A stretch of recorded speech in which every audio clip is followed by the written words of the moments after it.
شہری بے رحم موجوں کے سامنے بے بس، سیلابی ریلے دیکھتے ہی دیکھتے گاؤں کے گاؤں نکل گئے۔ خیبر پختونخوا میں 307 افراد جاں بحق ہوئے، 289 مرد، 15 خواتین اور 13 بچے شامل۔ اموات کی تعداد بڑھ سکتی ہے، پی ڈی ایم اے کی رپورٹ جاری۔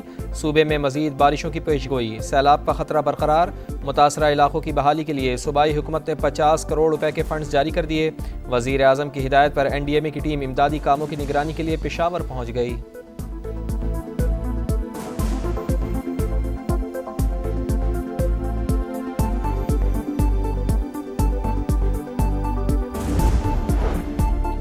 سیلابی ریلے بنیر میں تباہی کے المناک داستان چھوڑ گئے۔ پیر بابا کے 10 کلومیٹر کے علاقے میں ہر چیز ملیا میٹ، سڑکیں، گھر، فصلیں سب بہہ گئیں۔ آزاد کشمیر میں بھی تباہی کے ان مٹ نقوش، کئی اہم رابطہ سڑکیں اور پل بہہ گئے، متعدد علاقوں کا زمینی رابطہ منقطع۔ مظفر آباد کی 2 یونین کونسلز کو ملانے والا بنڈرا پل سیلاب کی نظر، 1 لاکھ آبادی محصور۔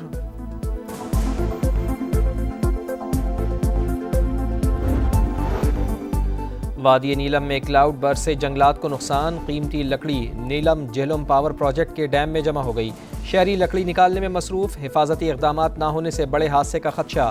گلگت بلتستان میں بھی حالات سنگین، سیلاب سے دریائے ہنزا کا رخ تبدیل، نلتر ایکسپریس وے بھی تباہ، متعدد سیاح پھنس گئے، 3 بجلی گھر بند۔ گھانچے میں تاریخی سرمو اسٹیل پل دریائے شیوک کی نظر، حفاظتی بند ٹوٹ جانے سے پانی گھروں میں داخل۔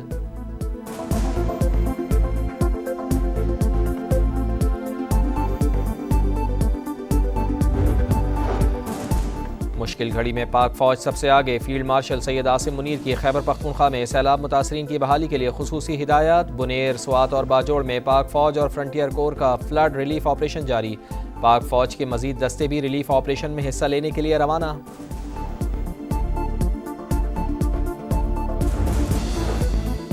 وفاقی وزیر مواصلات عبدالعلیم خان کا وزیر اعلیٰ کے پی الیمین گنڈاپور سے رابطہ، شاہراہوں اور پلوں کو ہونے والے نقصان کی جلد بحالی کی یقین دہانی، کہا جانی اور مالی نقصان پر دلی دکھ ہوا، این ایچ اے کے تمام وسائل کے پی کے عوام کے لیے حاضر ہیں۔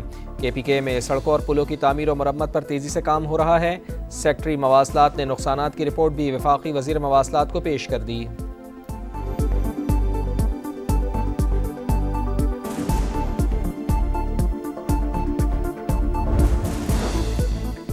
خیبر پختونخوا میں سیلاب سے جانی نقصان افسوسناک سانحہ ہے۔ مسلم لیگ نون کے صدر میاں محمد نواز شریف کا سیلاب متاثرین سے ہمدردی کا اظہار، کہا دکھ کی اس گھڑی میں میری ہمدردیاں غمزدہ خاندانوں کے ساتھ ہیں۔ وفاقی وزیر امیر مقام کا متاثرہ علاقوں کا دورہ، کہا وزیر اعظم کی ہدایت پر آیا ہوں، متاثرین کو اکیلے نہیں چھوڑیں گے۔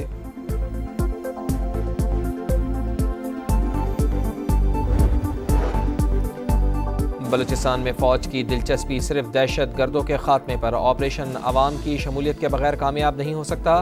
D G I S P R کی انٹرنشپ پروگرام کے طلباء کے ساتھ خصوصی نشست، کہا بلوچستان کے عوام باشعور ہیں، خود دہشت گردوں اور سہولت کاروں کی نشاندہی کر رہے ہیں، ہمیں مل کر دہشت گردوں اور ان کے سہولت کاروں کو بے نقاب کرنا ہے۔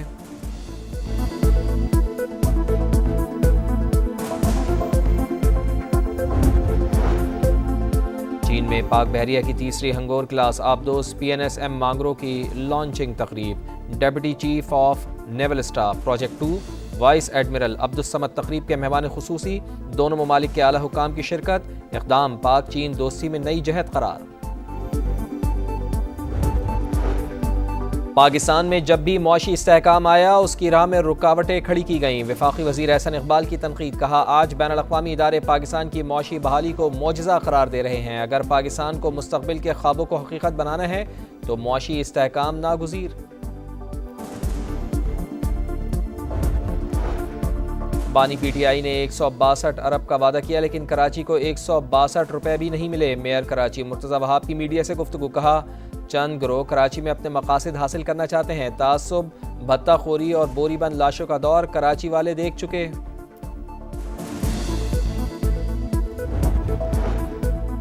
امریکی اور روسی صدور کی خوشگوار ملاقات کے باوجود یوکرین میں جنگ بندی پر اتفاق نہ ہو سکا، الاسکا میں 4 گھنٹے طویل بیٹھک بے نتیجہ رہی۔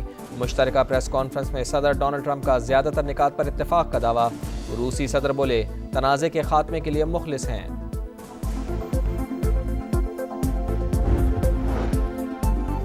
ریٹائرڈ بھارتی میجر جنرل یش مور نے اپنی ہی حکومت اور میڈیا کو آئینہ دکھا دیا، کہا حالیہ لڑائی میں بھارت کو کچھ نہیں ملا پاکستانی آرمی چیف کی پروموشن ہوئی، امریکی صدر نے انہیں دعوت دی، ہمیں بھی سوچنا ہوگا کہ کب تک اپنے پڑوسیوں کے ساتھ اس طرح کا ریلیشن شپ رکھیں گے۔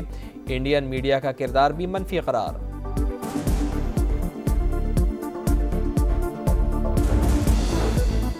اور چینی کمپنی کی جانب سے تیار کردہ ڈیزائن کا ٹیکنیکل جائزہ کرایا جائے، جناح میڈیکل کمپلیکس کی ڈیجیٹائزیشن اور اس میں مصنوعی ذہانت کا اطلاق کیا جائے۔ وزیر اعظم کا جناح میڈیکل کمپلیکس سے متعلق اجلاس میں گفتگو، کہا منصوبے میں ماحول کے تحفظ، پانی کی بچت اور وسائل کے بہتر استعمال کو ملحوظ خاطر رکھا جائے۔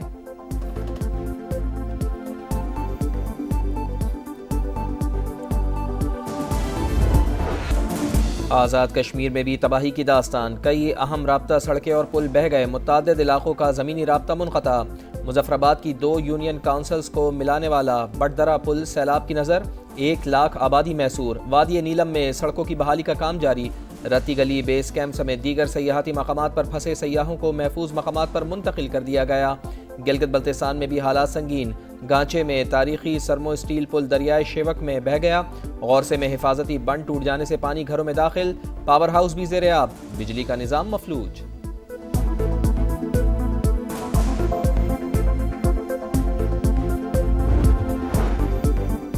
حالیہ بارشوں اور سیلابی ریلوں کے باعث دریاؤں میں پانی کی آمد میں اضافہ، تربیرا ڈیم میں پانی کی آمد 4,24,000 کیوسک ریکارڈ، پانی کی سطح بلند ہونے پر سپل وے کھول دیے گئے۔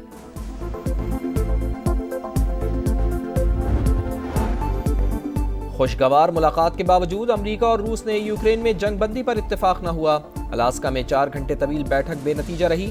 صدر ڈونلڈ ٹرمپ کا پیش رفت ہونے کا دعویٰ، کہا زیادہ تر نکات پر اتفاق ہو گیا ہے لیکن سب سے اہم نکتہ باقی ہے، امید ہے کہ اس پر بھی جلد اتفاق ہو جائے گا، ڈیل کے بہت قریب ہیں، صدر زیلنسکی بھی ڈیل قبول کر لیں، اتحادیوں سے بات کروں گا، روسی صدر بولے تنازع کے خاتمے کے لیے مخلص ہیں مگر ہمارے جائز خدشات کو مد نظر رکھنا ہوگا، یورپ اور پوری دنیا میں سلامتی کا توازن بحال کرنا لازم ہے، روسی صدر کی امریکی ہم منصب کو دورہ ماسکو کی دعوت، صدر ڈونلڈ ٹرمپ نے پیشکش دلچسپ قرار دے دی۔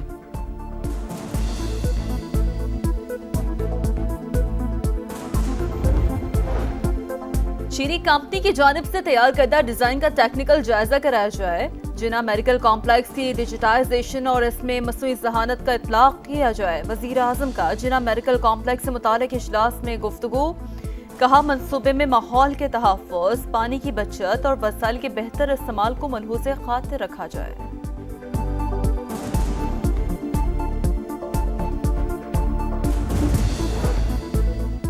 نائب وزیر اعظم اسحاق ڈار 17 سے 19 اگست تک برطانیہ کا سرکاری دورہ کریں گے، برطانیہ کی ڈپٹی وزیر اعظم سمیت اہم شخصیات سے ملاقاتیں ہوں گی۔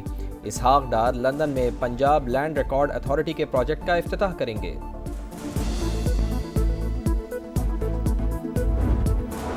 چیف الیکشن کمشنر اور دیگر 2 ارکان کے خلاف شکایات خارج، سپریم جوڈیشل کونسل نے فیصلہ پبلک کر دیا۔ اجلاس 8 نومبر اور 13 دسمبر 2024 کو ہوئے تھے۔ چیف الیکشن کمشنر سکندر سلطان راجہ، نثار احمد درانی اور شاہ محمد جتوئی کے خلاف شکایات جائزہ لے کر خارج کر دی گئیں۔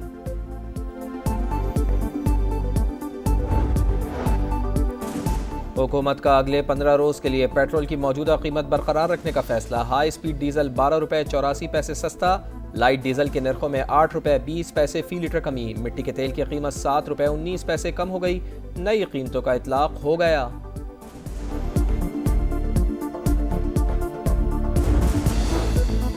کاہنہ کے قریب فیروزپور روڈ پر ٹریکٹر ٹرالی کی موٹر سائیکل کو ٹکر، 3 افراد جاں بحق، پولیس نے تحقیقات شروع کر دیں۔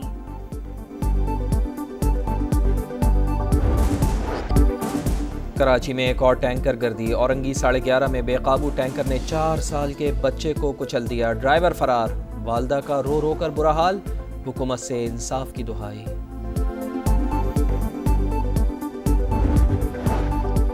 لاہور کے علاقے سندر میں چرواہے کو ڈکیتی مزاحمت پر قتل کرنے والے 2 ڈاکو ہلاک، کاہنہ اور چونگ میں بھی 2 ملزمان سی سی ڈی سے مبینہ مقابلے میں مارے گئے، ملتان میں بھی ایک ڈاکو مقابلے میں مارا گیا۔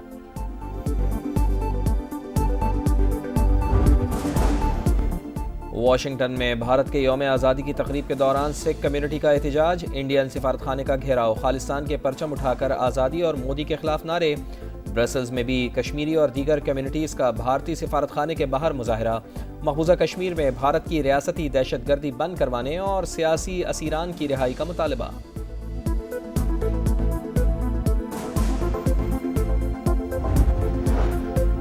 غزہ میں سفاکیت کی انتہا، اسرائیلی فورسز نے رفح، خان یونس اور جبالیہ میں امداد کے منتظر افراد پر گولیاں برسا دیں، مزید 22 شہادتیں، بھوک بھی 4 جانیں لے گئی، غذائی قلت سے اموات کی تعداد 239 ہو گئی۔ قازقستان اوپن تائیکوانڈو چیمپئن شپ میں پاکستان کے 2 تمغے، نعمان خان نے 63 کلو گرام اور حمزہ عمر نے 87 کلو گرام کیٹیگری میں برونز میڈل نام کیا۔ انگلش پریمیئر لیگ میں دفاعی چیمپئن لیورپول کا فاتحانہ آغاز، ایف سی بورن ماؤتھ کو 2 کے مقابلے میں 4 گول سے ہرا دیا، 87 منٹ پر میچ 2-2 گول سے برابر تھا۔ اختتامی لمحات میں فیڈرک اور محمد صلاح نے گول کر کے کامیابی دلائی۔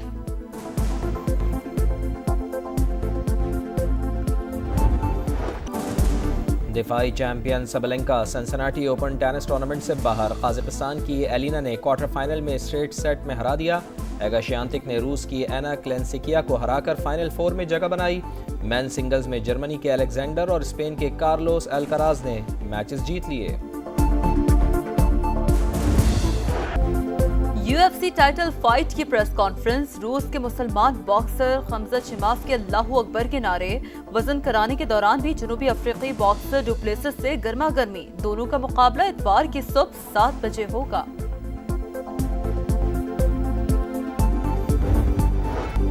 اور سروں کے شہنشاہ، قوالی کے بادشاہ استاد نصرت فتح علی خان کی 28ویں برسی، ان کی آواز کا سحر آج بھی برقرار، ان کی گائی ہوئی قوالیاں اور صوفیانہ کلام آج بھی دلوں کو گرما دیتے ہیں۔